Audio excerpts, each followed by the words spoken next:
Her son didn't yell. He just slid the paper back across the table and said, "You'll regret this." Irene Hollis, retired bank clerk and widow, didn't blink. Rob, her only child and longtime debt collector in disguise, stormed out without his usual check. By the end of the week, his name would be erased from her deed, her will, and the family photo wall. She'd spent years being his safety net. Now she was tying it off, and when the audit came, it wasn't revenge. It was reconciliation in red ink. All right, before we dive into this crazy story, do me a favor, subscribe and tell us where you're watching from. The phone was on speaker again, nestled between Irene's ceramic tea mug and the plastic pill organizer she kept forgetting to refill. The room was warm with late afternoon light, and the faint hum of the box fan in the hallway almost masked the sharp edge of Rob's voice as it came through. "It's only 500 this time, Ma. Just until Friday. I'll square things up soon. I swear." Irene sat at the kitchen table, one hand resting flat against the checkbook she hadn't moved from its spot since last week. Her fingers lightly traced the embossed bank name on the cover, not quite opening it yet. She stared out the window, watching the neighbor's dog chase its own shadow across the lawn. The longer she stayed quiet, the more Rob filled the silence with assurances that sounded thinner and more exhausted each time. "It's not even a loan, really. I mean, it is, but it's just a bridge, you know? This new gig I'm lining up, it pays end of week. You'll have it back by Monday." From the other side of the room, Tori flipped the page of a magazine she hadn't been reading. Her eyes drifted up from the page and settled on Irene, quietly studying the older woman's expression. Tori didn't need to ask what the call was about. She already knew. Irene finally exhaled, slow and low, like she was trying to release something too deep to name. Her voice, when it came, was calm, but without any warmth. "You said Monday last time. And the time before that." Rob chuckled, the forced, sheepish kind of laugh that tried to sound endearing, but only came off hollow. "Yeah, well, life's unpredictable, right? You've always understood that." That part was true. She had understood. For 7 years she had understood. She had understood when Rob said he needed help with Ava's college tuition, even though Ava dropped out her second semester. She had understood when he said the car repair was urgent, only to see the same dented sedan sitting untouched in his driveway. Every time he said, "It's just this once," Irene made excuses, for him, to herself, to Tori, to Pastor Reeves. It had become a ritual, and like all rituals, it had its relics. Irene opened the drawer beside her, quietly, and pulled out the oldest of them. Inside were stacked bundles of carbon check copies, organized by year, bound with soft rubber bands that had begun to crumble at the edges. She thumbed through the top stack. 2018. Each slip was marked with a date and a rushed justification in her own faded handwriting. February 12, $350, groceries and utilities. June 3, $500, truck repair. September 22, $600, dental bill urgent. The sums varied, but the pattern never did. Behind her, the phone buzzed again, a text this time.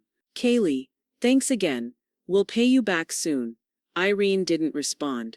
She closed the drawer slowly, as though sealing away a chapter of her life, not just a ledger. She stood up, walked to the hallway, and paused in front of the mantel where the framed mortgage release hung in its usual place. 12 years ago, she and Walter had burned their final loan papers in the backyard and toasted with store-brand sparkling cider. That day, Irene had felt something close to freedom. Walter had beamed at her like she'd slain a dragon. Debt-free and dangerous, he'd joked.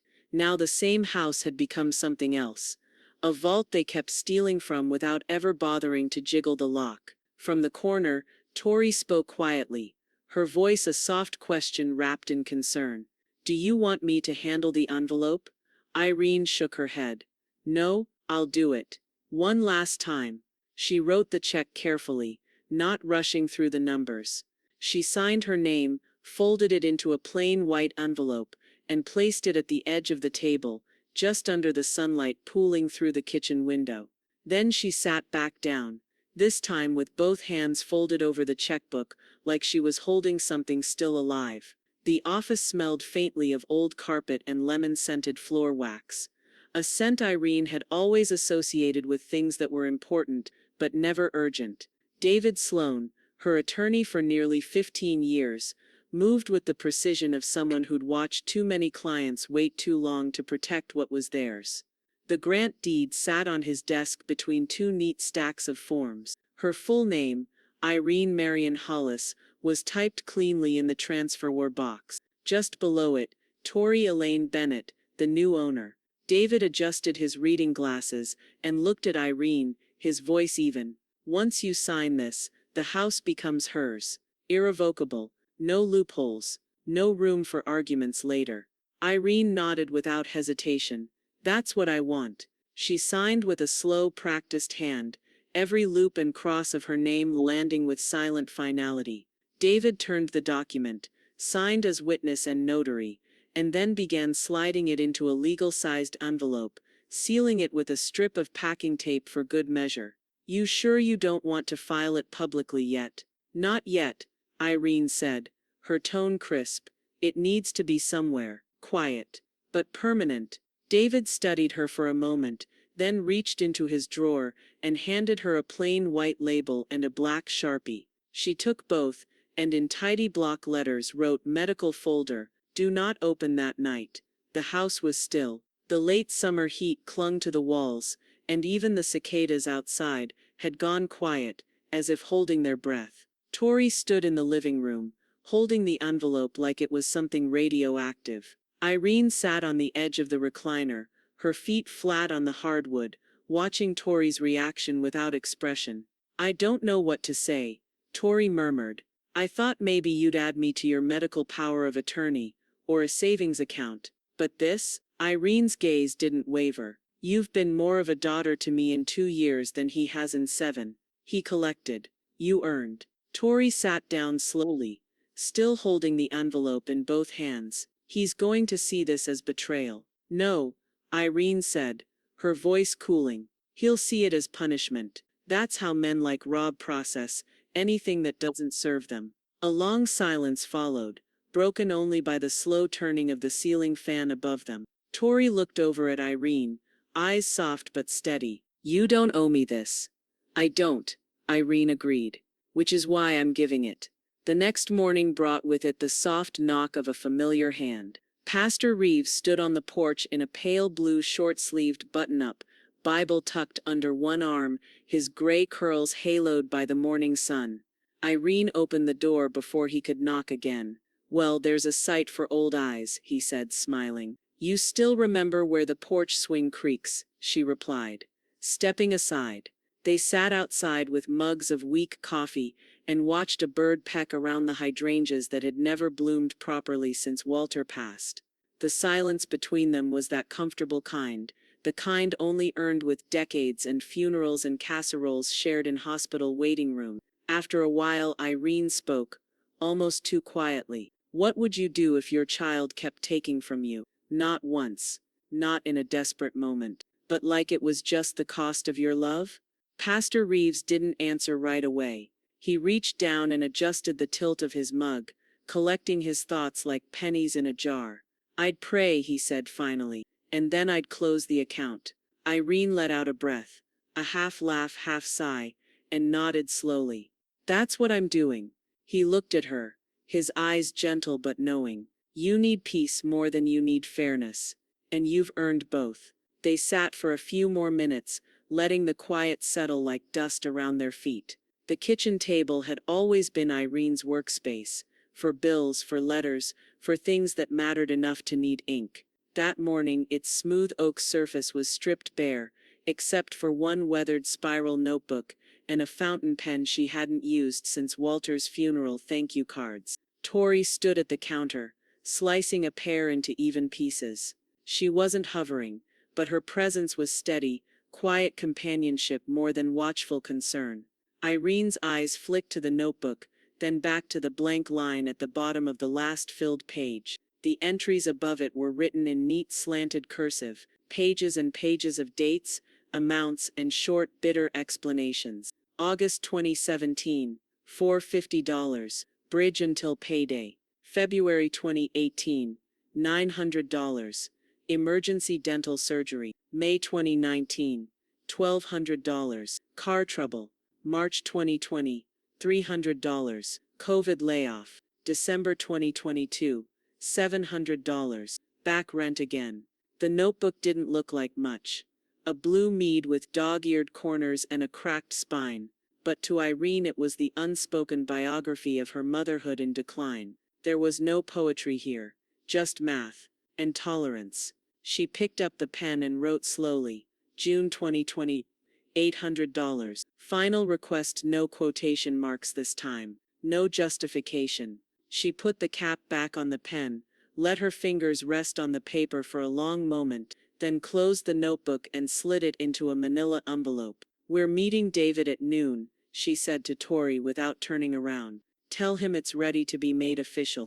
Tori didn't nod. She just wiped her hands on a dish towel and said, "I'll call his office now." David had seen some unusual documentation in his years handling elder financial abuse cases: forged power of attorney letters, whispered threats typed up as text messages, even a hand-scrawled invoice from a grandson charging his grandmother $250 for emotional support.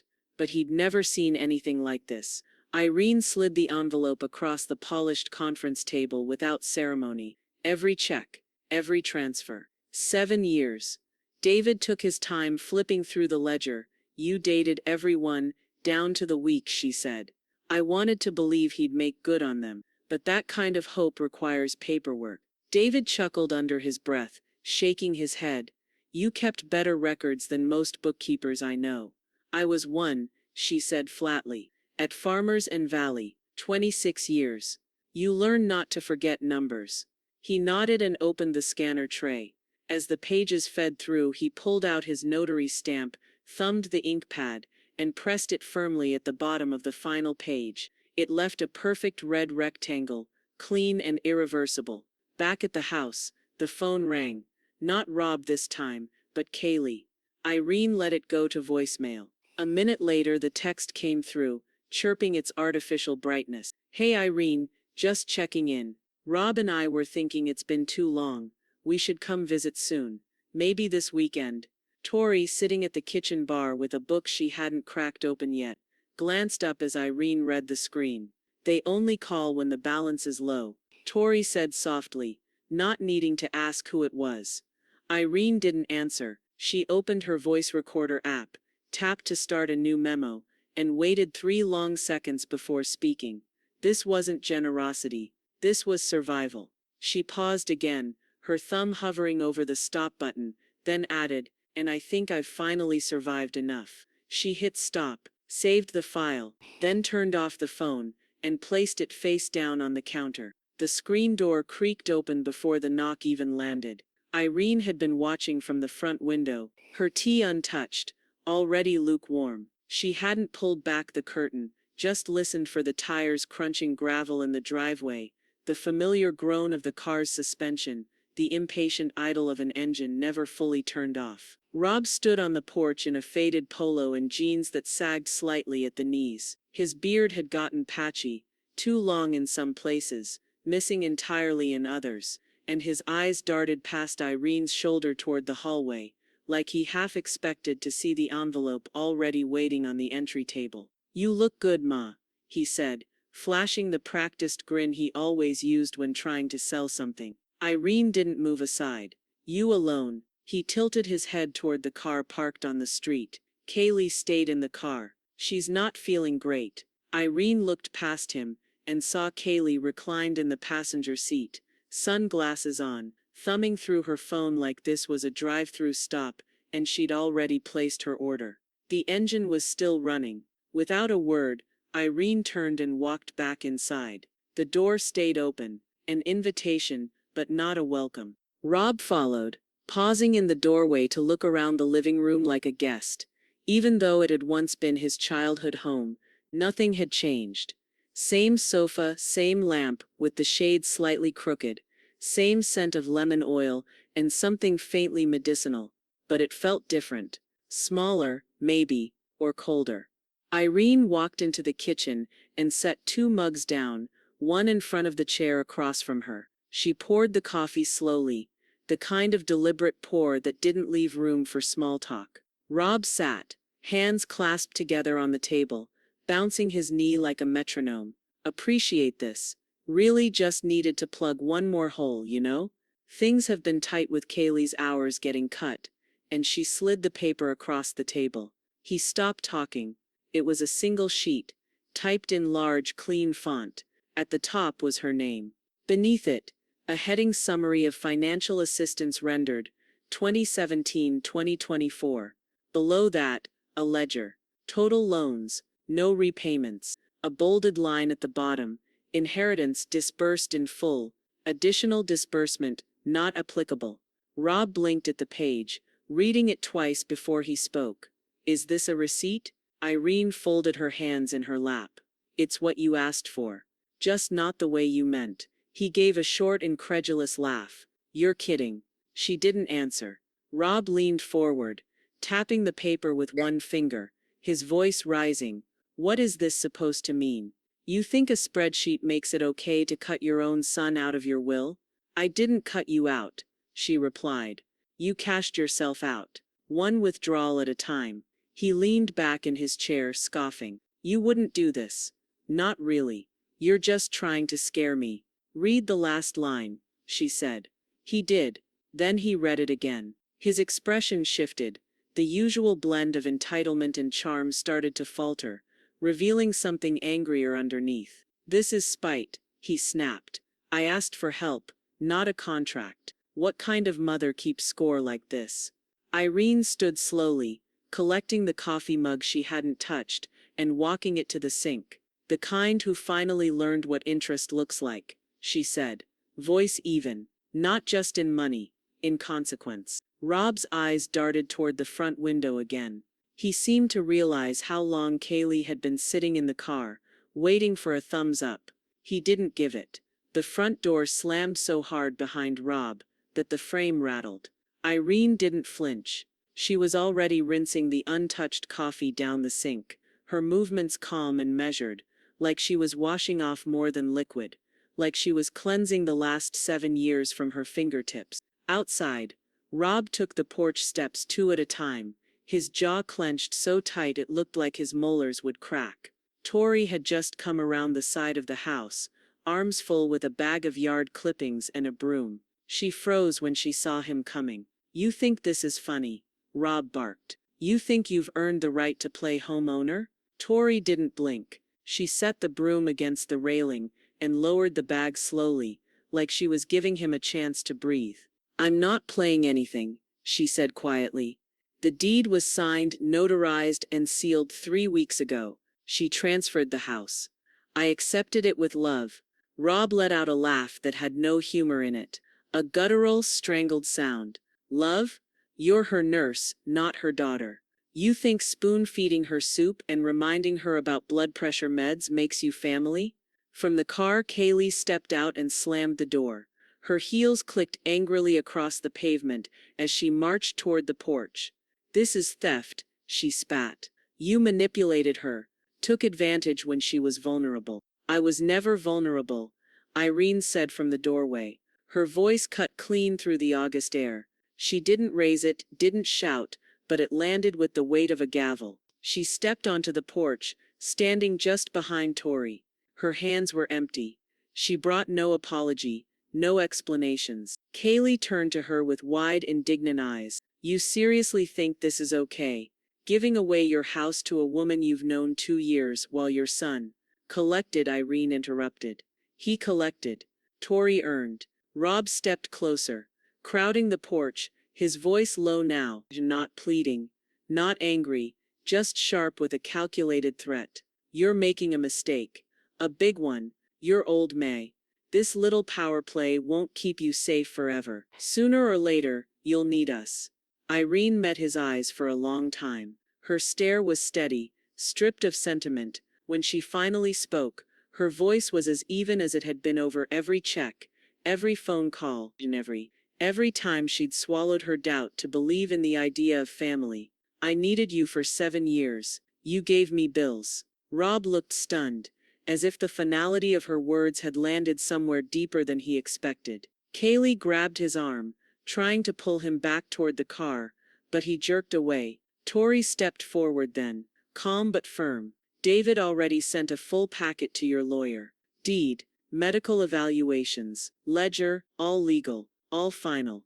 That stopped Rob short. You got David Sloan involved? He asked, his tone half disbelief, half contempt. Irene nodded. He's handled my documents since before you stopped showing up for Thanksgiving. He knows what's mine. You think this looks good? Rob asked. Some woman half your age owning your house while your family gets iced out? You think people won't notice? Won't talk? They might, Tori said, folding her arms. But if they ask, I'll tell them the truth. I wiped her kitchen floors. You wiped her out. Rob opened his mouth, but no sound came. Kaylee, now visibly anxious, pulled at his sleeve. Rob, come on. We're not going to win this yelling on a porch. He didn't move. The waiting room smelled faintly of lavender hand lotion and overused upholstery. A soft instrumental version of Moon River played through ceiling speakers, looping every 12 minutes with the subtle insistence of calm.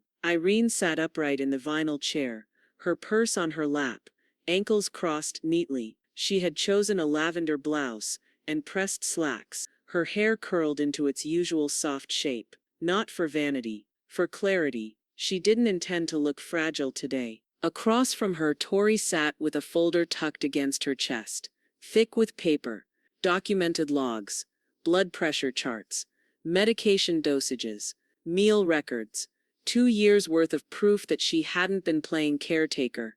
She had been one. David Sloan entered, checking his watch. Doctor back. Wendell's running 5 minutes behind, he said, taking the seat beside Irene. You sure you want to go through with this? I've given birth, buried a husband and filed my own taxes for 40 years, Irene replied. If a psychologist needs to check whether I'm thinking clearly, I'll give them a pen and let them catch up. Tori smothered a grin. David exhaled, half amused, half admiring. Fair enough. The door to the inner office opened, and a woman in her early 60s stepped out, gray-streaked hair, smart navy pantsuit, clipboard in hand. Mrs. Hollis, she said, offering a neutral smile. I'm Dr. Wendell. Let's go ahead and start. Irene rose smoothly, her back straight, her gait steady. Lead the way. The evaluation lasted just under 90 minutes. Irene completed logic sequences, verbal memory exercises, and financial reasoning tests with the same tone she'd used as a teller at Farmers and Valley, courteous, firm, precise. When Dr. Wendell asked about her intentions in transferring her property, Irene answered without bitterness. Security, she said simply. Not just mine. Tori's. She earned it. And when the doctor asked if she felt pressured or manipulated, Irene looked her dead in the eye. No, she said. But I spent years pretending I wasn't being drained. That was pressure. This is peace. When the session concluded, Irene stood, shook the doctor's hand, and walked back into the lobby without waiting to be told she could. 2 days later, Pastor Reeves and Cora met David at his office for their formal statements. Pastor Reeves wore a navy suit with a thin gold cross pinned to his lapel. His voice when he spoke about Irene was steady, reverent. She's one of the clearest minds in my congregation, comes to Sunday group every 3rd week, leads the volunteer sign-ups, never misses a name. Anyone claiming she's unwell doesn't know her, or doesn't want to. Cora, Irene's longtime neighbor, brought a binder, a full year's worth of emails and texts between her and Irene about neighborhood meetings, HOA drama, even appliance repairs. She's sharp, Cora said firmly. You ask me, she's sharper now than when we were both 50. David nodded through it all, listening, recording, collecting. He wasn't building a defense, he was building a wall. 3 days later, Rob received a manila envelope at his doorstep, hand-delivered, signature required. Inside, a certified statement from Dr. Wendell, a notarized cognitive evaluation, no signs of impairment, fully competent. A legal cover letter from David Sloan. A cease and desist order regarding false public statements, including any social media comments made under ambiguous usernames. Rob skimmed through it all. Standing barefoot in his kitchen, Kaylee pacing behind him. She passed, he muttered. What do you mean? She passed every test. She's not just protected. She's airtight. Kaylee stopped pacing. So what do we do? Rob's expression hardened. We don't go around her, he said, voice cold. We go through her. The envelope came by certified mail. Again, Tori signed for it this time, her expression unreadable as she brought it into the kitchen. Irene was sitting at the breakfast nook, arranging the last of the week's pill organizers. She looked up without surprise. No return address, Tori said, placing it gently on the table. Irene slid her glasses up the bridge of her nose. The envelope was thick, weighty in a way that made the contents feel like a dare. She opened it with the same care she used to slice open fruit, deliberately, without fear, without rush. Inside, a 6-page letter printed on crisp bond paper. The firm's name, one Irene recognized from Rob's earlier child support battles, was embossed at the top. The opening paragraph offered pleasantries. The next 5 offered threats. Tori sat across from her now, eyes narrowing as Irene flipped through.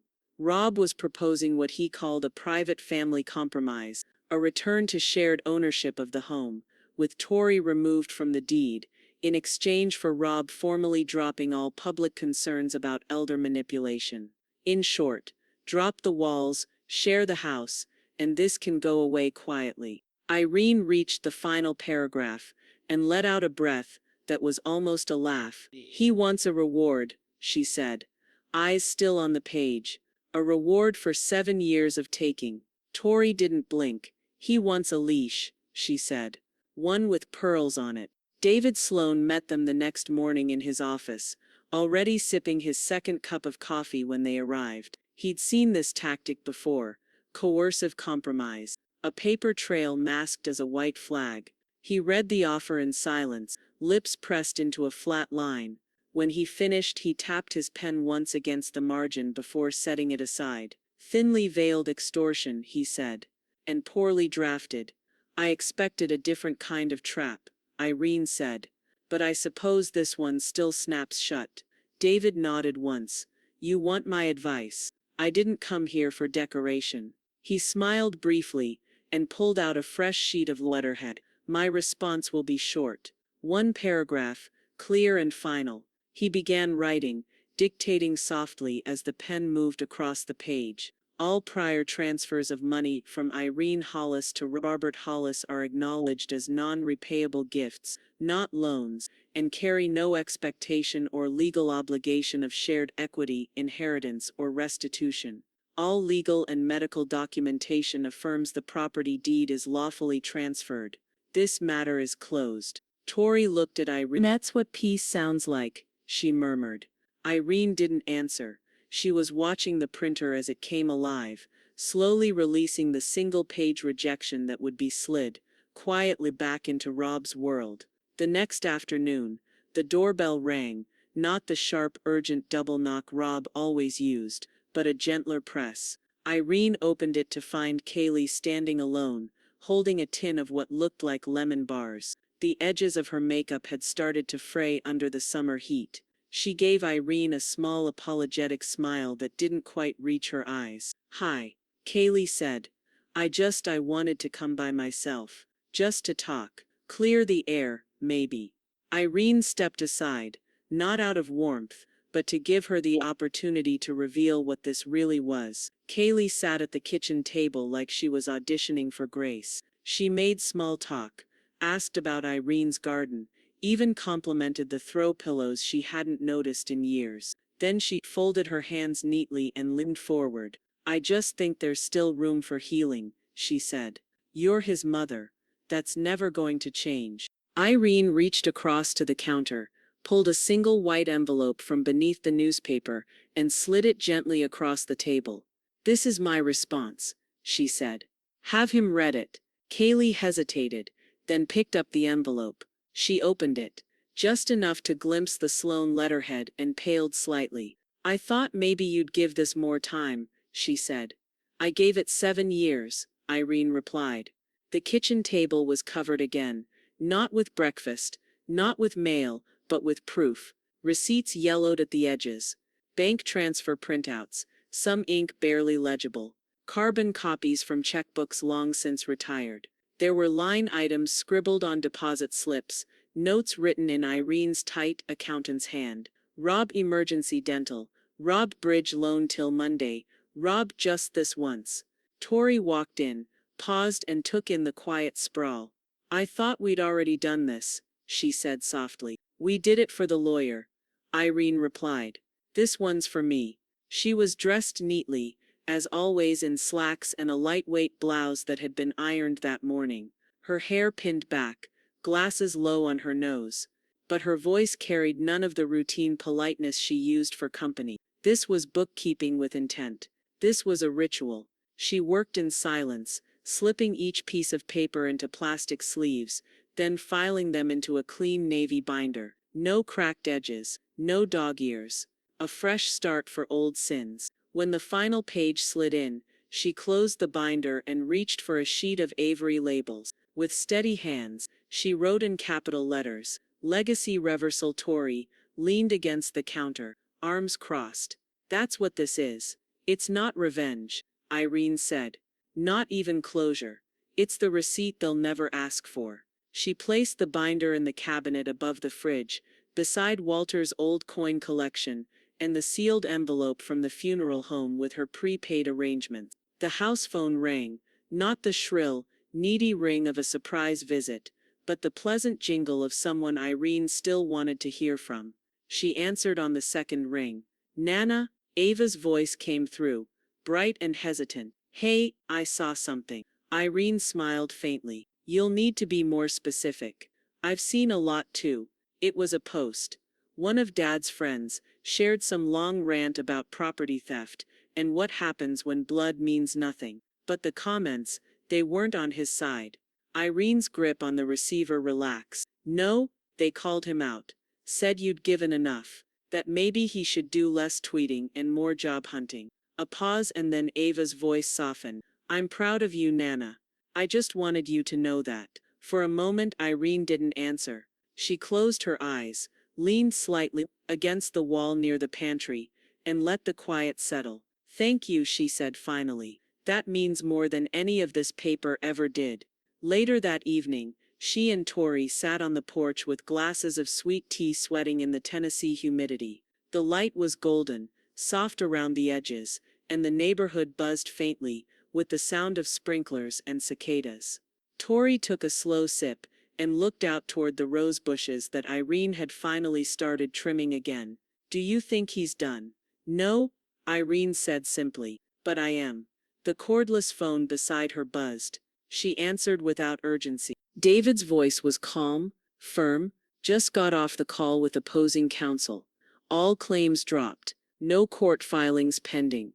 No further contact advised." "That's legalese for what I already knew," Irene replied. David chuckled.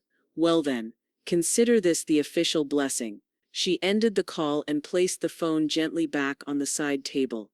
Tori raised her glass. "To peace?" Irene raised hers in return. "To silence." They clinked glasses lightly, the ice inside chiming like distant wind chimes. Irene leaned back, exhaled through her nose and smiled. Not wide, not forced, but real. The kind of smile that didn't beg to be seen. "Funny," she said. "I used to think peace would be a loud thing. A reckoning. But it's not. It's quiet." "What's it sound like?" Tori asked. Irene closed her eyes. "It sounds like nothing owed." Rob Hollis wasn't a man who checked his mail often, but that morning something about the red-stamped envelope poking out of the box caught his attention. The seal read Department of the Treasury, Internal Revenue Service. He stood in the driveway with his key still in the lock, staring at it like it might explode in his hands. Kaylee, inside the car with the AC blasting, rolled down the window halfway. "Everything okay?" Rob didn't answer. Inside the envelope was a letter. dense, printed on heavy stock, and far too official to skim. It was labeled Preliminary Notice of Audit. The IRS had flagged multiple discrepancies, tied to his Social Security number, specifically related to unreported monetary gifts spanning 7 years. 7 years. 7 missing declarations. Thousands of dollars he'd never logged, because in his mind, they'd never been real. Just loans from mom. Just help. He walked back to the car, like someone crossing a frozen lake that might crack beneath him at any second. Across town, Irene stood at the kitchen counter, stirring honey into her tea when the phone rang. She answered on the second ring. "David?" she said, already knowing it was him. "Guess who finally heard from the IRS?" She smiled into her cup. "You were right," he continued. "Your itemized ledger, combined with the gift declarations we filed, raised a red flag. They've launched a full audit on Rob's returns. 7 years back." Irene nodded, mostly to herself. "It's all there. Every withdrawal. Every lie with a date. I've already emailed the case officer our notarized copy. You're clear. They'll be in touch with him next." She sipped her tea slowly, savoring the temperature, the taste, and something deeper. "Let the system take its turn," she said quietly. Rob sat at his dining table, surrounded by a mess of unopened bills, empty Red Bull cans, and a half-eaten microwaved burrito. He stared at the IRS letter like it was a foreign language. Kaylee hovered near the hallway, arms crossed. "This is because of your mother. She didn't report me," Rob muttered. "She didn't have to," Kaylee snapped. "She laid out the roadmap. She made you look like a thief." Rob stood abruptly. "I didn't steal anything. She gave it." "Then why didn't you claim it?" she asked, sharp now. "If it was so innocent, why not declare it like every other gift above the reporting threshold?" Rob's mouth opened, then shut. He sat back down, hard. Tori's words came back to him. "You wiped her out." He hadn't thought of it that way. Until now. At Irene's, Tori found her outside on the porch, a new binder open in her lap. "Ledger again?" Tori asked, setting down 2 glasses of iced tea. Irene shook her head. "No, just writing down what wasn't paid back. Not for court, for clarity. Itsu that is xti. Within sump." Tori sank into the wicker chair beside her and watched a neighbor's cat hop the fence. "They called this elder revenge online," Tori said after a moment. "Rob's trying to spin the audit as abuse. Says you turned the IRS into a weapon." Irene smiled faintly. "Then I guess the truth came with a stamp." Tori didn't laugh, but her lips curved. He was playing house with monopoly money. Now the banker's knocking. 2 days later, Rob opened another envelope, this one from his employer. Subject: notice of wage garnishment. He read it twice. His breath quickened, eyes darting to the bottom of the page where the deduction percentages were listed. Paycheck after paycheck, sliced before he ever touched it. The money trail had caught up to him, and now it was taking its cut. Kaylee sat at the kitchen island, watching him spiral. "This is war now," she said. "She's not just cutting you out, she's burying you." Rob turned slowly, face pale, voice dry. "She doesn't need to bury me," he said. "The IRS just did it for her." Rob didn't notice the yellow paper on the front door until he stepped out to take the trash down to the curb. It was taped cleanly, no wind flutter, just still and direct, the way consequences tend to arrive when they've been walking slowly for a long time. Notice of default pre-foreclosure proceedings initiated. He stood motionless, the garbage bag in his hand dripping something sour against the concrete. It took him 3 tries to unlock the screen on his phone. He dialed Irene's number with hands that were no longer steady, not from rage, but from the sudden realization that he was no longer playing defense, he was just cornered. The call didn't go through. Not blocked, just canceled. Manually. Deliberately. He tried Tori next.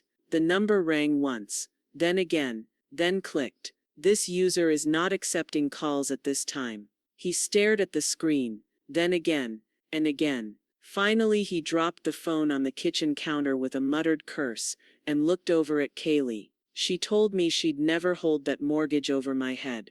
She co-signed for me. This isn't legal. Kaylee leaned against the fridge, arms crossed. She changed everything else. Why not this too? Rob's mind raced. He remembered the afternoon Irene sat beside him in the bank office 12 years ago, steady and sure, signing the papers because the loan wouldn't go through without her credit score. She'd smiled that day, but not the proud kind, the resigned kind. He picked up his keys and headed for the door. Kaylee didn't ask where he was going. She didn't need to. David Sloan sat behind his desk, reading glasses low on his nose, flipping through the final paperwork Irene had signed the day before. The lien release. The withdrawal of forgiveness. She asked me to hold it for years, he said quietly to Tori, who was seated in the corner. Said she hoped she'd never need it. Said she wanted to believe he'd figure things out. She doesn't believe that anymore, Tori replied. David nodded, signed the bottom line with a firm stroke, and sealed the envelope. Then this goes to the lender. Today. Rob showed up at the edge of the driveway, his car parked crookedly along the curb. The house looked smaller than he remembered. He didn't dare walk to the front door, not with the deed already transferred, and the IRS circling, so he called. Tori's phone buzzed once in her pocket.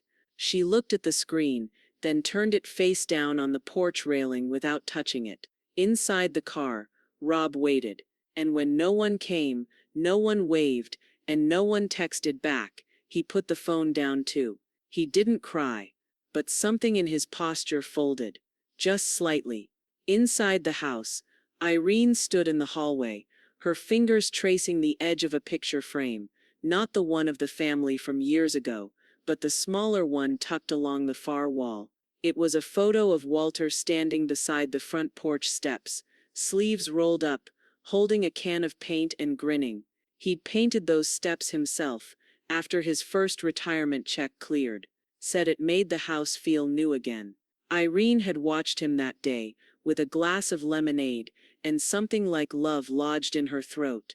She looked at the picture now, and whispered, "You never would have let it get this far." Her hand fell to her side. "Steady. But I did what you couldn't." David Sloan adjusted the silver clasp on his leather folio, and slid a freshly printed will across the table. "Final revision," he said, tapping the signature line with the back of his pen. "Everything's been updated as discussed. Your assets, power of attorney, end-of-life directive, all now point to Tori." Irene didn't hesitate. She picked up the pen, clicked it once and signed. Her handwriting was steady, even at the tail of her signature, no wavering loop, no tremor betraying second thoughts. "Witness signature will be mine," David said.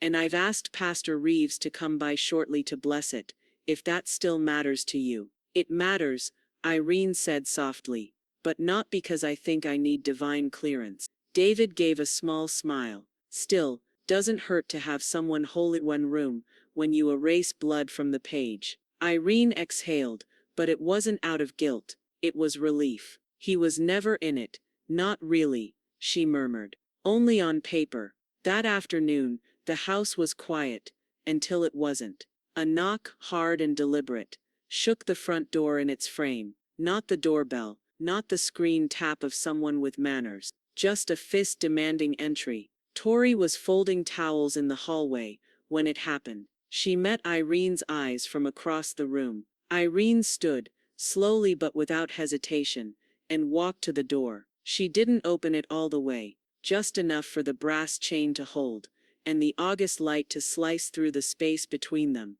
Rob was sweating through his shirt, his hair sticking to his temples. His face was red, more from panic than rage. "You don't get to do this," he said. "You don't get to erase me." "I'm not erasing you," Irene replied, her tone cool. "I'm clarifying where you stopped showing up." "I grew up in this house," Rob snapped. "I built that fence with Dad. I patched this roof." "You built fences and patched roofs," Irene said. "But when it came time to build a life, you borrowed mine." She reached behind the door, and slid a single folded document through the open sliver. "What's this?" "The new will," she said.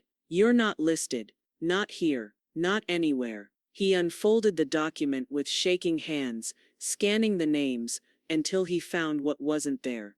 Then he looked back up, wild-eyed. You can't do this. Not legally. I can, Irene said. I did. Rob slammed his palm against the doorframe. You'll die alone. Possibly, she said. But I won't die empty. She closed the door gently, as if it were a choice, not a punishment. Later that evening, Pastor Reeves arrived in his usual soft gray slacks, a linen Bible under his arm, and a Tupperware of blueberry muffins wrapped in a dish towel. They sat at the kitchen table where the document still lay unsigned by witnesses. Tori poured him a glass of sweet tea without asking.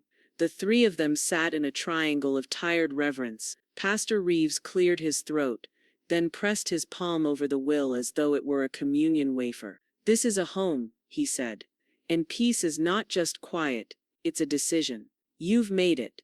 He signed in the witness box without a pause.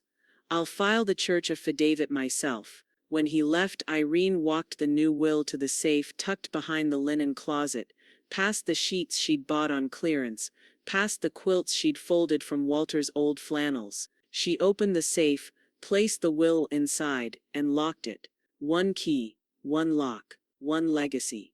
The notary closed her leather binder with a soft thud, stood up and shook Irene's hand with quiet formality. Then she turned to Tori, who had just finished signing the final page. It's official, she said. Title is sealed. The deed is fully transferred into your trust. It cannot be revoked without your written consent. Tori nodded. She didn't smile, not out of ingratitude, but out of the weight of what had just been entrusted to her. Irene simply said, "Thank you," and stood. The notary left, her car pulling away without fuss. The living room fell into that particular stillness that only follows irreversible paperwork. For a long moment neither of them moved. Then Irene gestured toward the hallway. Go ahead. It's yours now.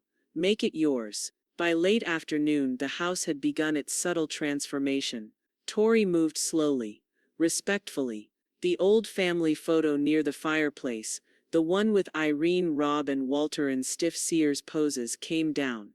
In its place she hung a newer frame, a candid shot of Irene and Cora sitting on the porch last fall, laughing at something unspoken, sweet tea in hand. Next to it a picture of Tori and Irene with arms wrapped around each other in the backyard garden, both of them sunburned and smiling.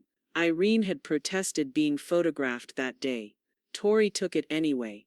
The rest of the house remained familiar, lived in, but no longer shared by memory out of obligation.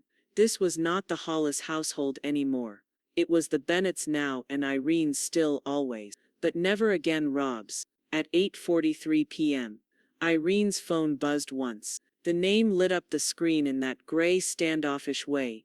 iPhones assigned to contacts with no recent calls. Rob Hollis message. Just one more chance. There was no punctuation, no apology, just the skeletal reach of a man too proud to say sorry, and too desperate to stay gone. Irene stared at the screen. Tori beside her on the couch, glanced over without asking. The room smelled faintly of lavender and lemon cleaner. The last of the daylight was slipping out of the windows. Irene didn't type a word. She scrolled to the emoji keyboard, selected a small gray padlock, and tapped send. No dots blinked in reply. The following morning, Irene stepped out onto the porch with her usual cup of black coffee and the mail key. Tori was watering the hanging baskets, humming something old and out of tune. The metal mailbox creaked open. Nothing, no legal notices, no firm-lettered envelopes, no desperate claims, no return addresses designed to intimidate, just space. She stood there a moment longer than necessary, letting the quiet sink in, not just the lack of sound, but the absence of intrusion. Tori called over. Anything? Irene shook her head. For once, no news is actually good. Tori smiled, wiped her hands on her jeans and went back to pruning.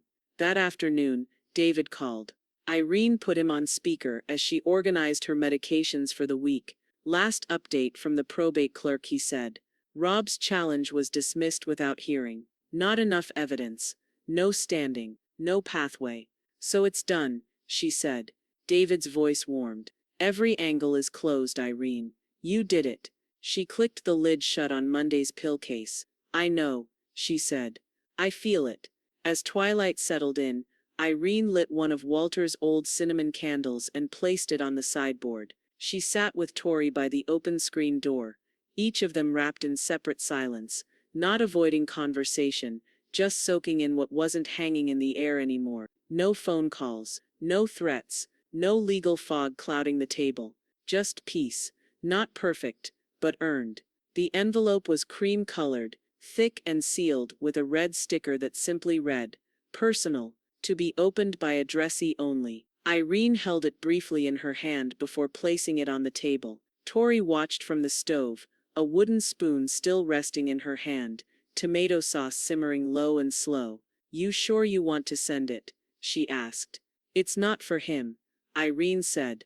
"It's for the part of me that kept waiting." Inside the envelope, the letter was written on real stationery, not laser printed, not typed, but in Irene's clear, deliberate handwriting, the kind she hadn't used since writing condolence cards the year Walter died. At the top, in capital letters, "D. Forgiven, but not forgotten." Beneath that, a single-page message. "You no longer owe me money, but you still owe the truth to yourself, and you're not my burden to carry anymore. This is not anger. This is inventory. I counted everything, and I walked away in the black." She folded it once, placed it inside. 2 copies were made, one mailed to Rob's last known address, the other sealed and tucked away, not for Irene, but for Tori. "Let him open it or don't," Irene said, sliding the envelope toward her. "Either way, it's already read." Rob never opened the letter.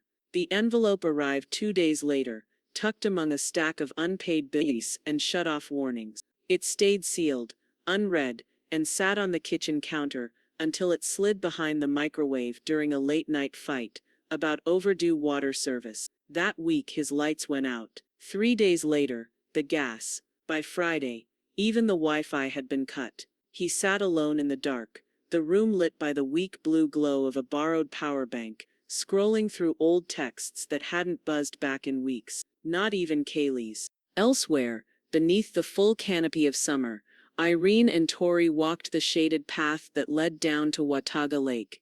The gravel crunched beneath their feet. Irene moved slowly but deliberately, her steps steady, each one echoing with the absence of urgency. They reached the dock just before sunset. Tori helped her sit on the edge, their feet dangling above the water. "I feel lighter here," Irene said. Tori smiled. "You look it." A breeze rolled in off the water. Irene closed her eyes, tilted her chin slightly upward. "It's strange," she said, voice almost a whisper, "to carry something for so long and not realize how heavy it was until it's gone." Tori nodded but said nothing. Behind them, Cora approached from the path, a thermos in one hand, a blanket draped over her arm. She knelt beside them, gently wrapping the blanket around Irene's shoulders. "You didn't just survive them," Cora said softly. "You outlived their terms." The next morning, Irene stood in front of the old filing cabinet in the back room. The check ledger, the original one, blue cover dulled and corners fraying, rested on top of a stack of tax documents. She flipped through its worn pages one last time. Each line, each date, each reason scribbled by hand. It had been her burden, her proof, her quiet scream into paper. And now it could help someone else. She carried it to her car, placed it carefully in the passenger seat, and drove across town to the Chattanooga Community Resource Center. Inside, a modest classroom held folding chairs, free pamphlets, and a dry erase board that hadn't been used since pre-COVID days. A young woman behind the desk looked up. "Can I help you?" "I'm not here to attend," Irene said. "I'm here to donate something." She handed over the ledger. "I kept record of everything someone took from me, not out of anger, out of clarity. If it helps one person recognize the pattern earlier than I did, it's worth more than what I lost." The woman took it gently, like it was fragile. "Thank you," she said. "No," Irene said. "You're welcome." The lockbox was black metal and plain, the kind of container people bought when they didn't trust the world to stay stable. It had sat in the back of Irene's closet for years, next to a battered shoebox of old photos and a worn copy of The Thornbirds. She never quite finished. But today it had a purpose. Irene knelt slowly, the knees of her slacks brushing the hardwood, and pulled the lockbox forward. Tori hovered nearby with a file folder tucked under one arm, not rushing, just present. They sat side by side on the bedroom floor, the sunlight cutting long golden slants across the dresser. Irene opened the box and began placing each document inside, one at a time. The new will, the notarized deed transfer, medical power of attorney, DNR paperwork, a small Ziploc bag holding two labeled keys, one to the house, the other to the safe. Tori gently added the banking authorization forms. Irene reached for the final piece, a white envelope, unsealed, her handwriting on the front. To Walter. Tori hesitated, then asked, "Do you want me to?" "No," Irene said. "This one's not meant to be read. Just kept." Inside was a letter she'd written the night before, dated but undelivered, filled with all the things she'd never managed to say aloud, after the cancer came too quickly, and grief made her mute. There was no bitterness in it, just a quiet inventory of love, regret, and release. She folded it once and placed it on top of the stack, then closed the lid and clicked the lock shut. "It's all yours now," she said, handing Tori the combination card. "In life, not just in paper." Tori held the box like something sacred. "I'll keep it safe." That afternoon, Irene stood at the living room window, her cup of chamomile cradled in both hands. Outside, a young couple played catch with a toddler across the street, their laughter rising above the rustle of wind through the trees. Once that kind of scene would have made her heart twist. A nod of nostalgia for things that had slipped too far away. Today she just watched. No ache, no envy, no regret, just the joy of seeing something whole that didn't have to belong to her. Ava called later, breathless and bright. "You're not gonna believe this," she said. "David offered me a part-time internship. Said they want someone to help with intake for elder financial fraud clients. I start Monday." Irene closed her eyes and smiled. "He always did know how to find the best paperwork people. Nana, it's because of you. They saw your ledger, your notes, all of it. You made something from a mess." Irene looked out at the fading sun. "No, sweetheart," she said. "I just wrote down what most people try to forget." That night, Tori brought soup. Not the store-bought kind. Real soup. The kitchen smelled like garlic, fresh thyme, and something warm enough to feel like a quilt. Irene raised an eyebrow as Tori ladled it into wide ceramic bowls. "This smells suspiciously competent," she said. Tori grinned. "Well, turns out if you nurse someone long enough, you pick up their recipe and their real estate portfolio." Irene chuckled. "Nurse, landlord, in-house chef. You're going to need new business cards." "Too long," Tori said. "I'm going with nurse, real estate tycoon. Rolls off the tongue." They laughed until the candles burned low. The next morning, Pastor Reeves called. "Morning, Irene," he said, his voice honey slow and unhurried. "I'd like to invite you to speak at the next seniors group. Topics flexible, but something tells me you've got wisdom to spare." Irene looked at the phone a long time before answering. "I don't know if I'm ready to tell people what to do," she said. "You don't have to," he replied. "Just tell them how you stopped letting others decide for you."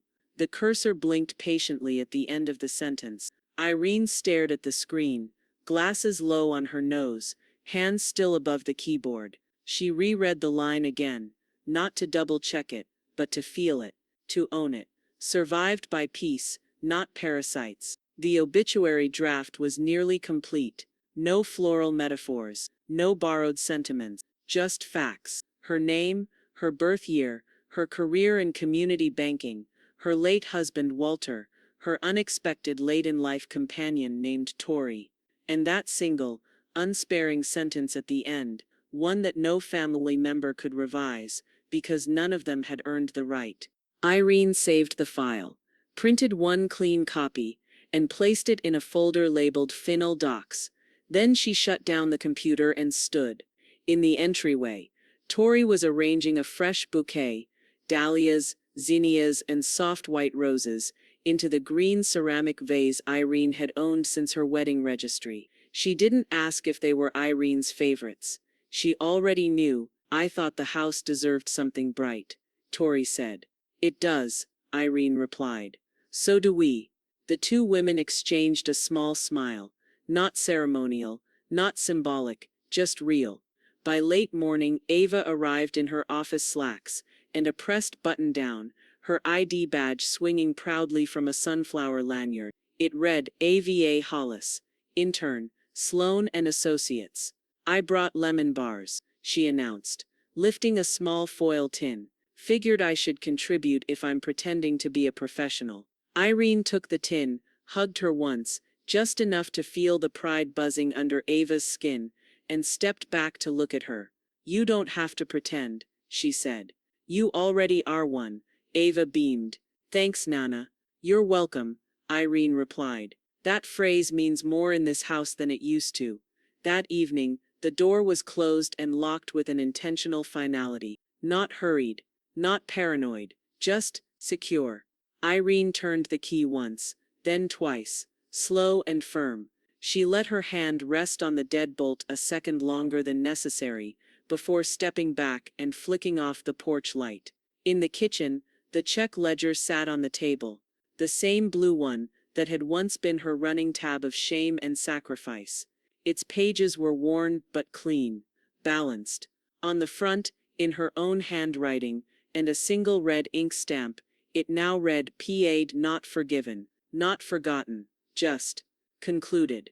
She placed a hand on it briefly, then walked down the hallway, where the walls bore photos, each one chosen, not inherited. Near the end of the hall, a new frame had been hung that afternoon.